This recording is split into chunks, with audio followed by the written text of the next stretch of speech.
first thing I ever remembered. The place with the reeds and the water is like that. I've never told anybody about it, not even Sallow.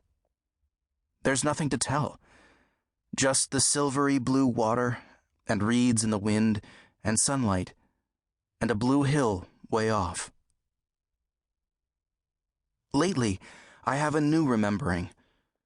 The man in the high room in shadows who turns around and says my name. I haven't told anybody that. I don't need to. But there's the other kind of remembering, or seeing, or whatever it is, like when I remembered seeing the father come home from Pagadi, and his horse was lame. Only he hadn't come home yet, and didn't until next summer, and then he came just as I remembered, on the lame horse. And once, I remembered all the streets of the city turning white, and the roofs turning white, and the air full of tiny white birds all whirling and flying downward. I wanted to tell everybody about that. It was so amazing, and I did. Most of them didn't listen. I was only 4 or 5 then. But it snowed later that winter. Everybody ran outside to see the snowfall, a thing that happens in Etra maybe once in 100 years. So that we children didn't even know what it was called. Gammy asked me, "Is this what you saw? Was it like this?" And I told her, and all of them, it was just what I'd seen. And she and Tib and Sallow believed me. That must have been when Gammy told Sallow what Sallow had just told me. Not to talk about things I remembered that way. Gammy was old and sick then, and she died in the spring after the snowfall.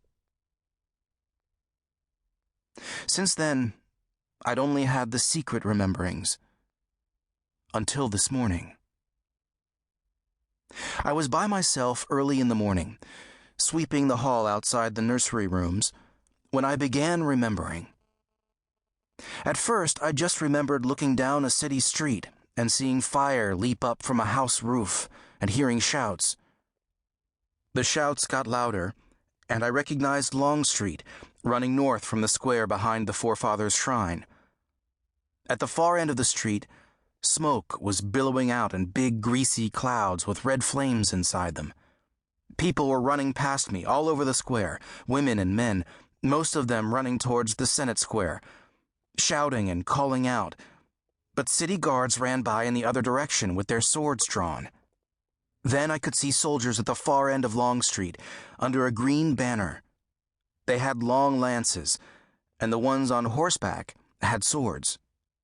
The guards met with them, and there was deep shouting, and ringing and clashing like a smithy, and the whole crowd of men, a great writhing knot of armor and helmets and bare arms and swords, came closer and closer.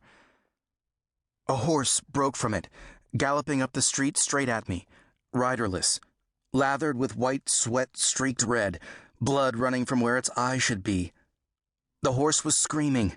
I dodged back from it, and then I was in the hall, with a broom in my hand, remembering it. I was still terrified. It was so clear I couldn't forget it at all. I kept seeing it again, and seeing more. I had to tell somebody.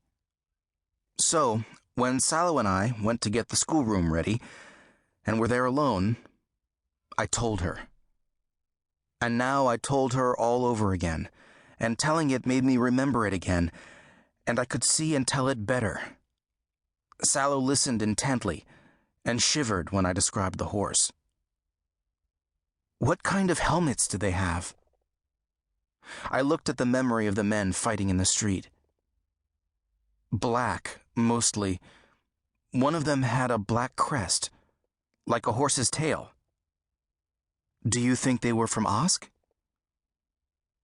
They didn't have those long wood shields like the Oscan captives in the parade. It was like all their armor was metal, bronze or iron, and it made this huge clanging sound when they were fighting with the guards with swords. I think they came from Morva. Who came from Morva, Gav? Said a pleasant voice behind us, and we both jumped like puppets on strings.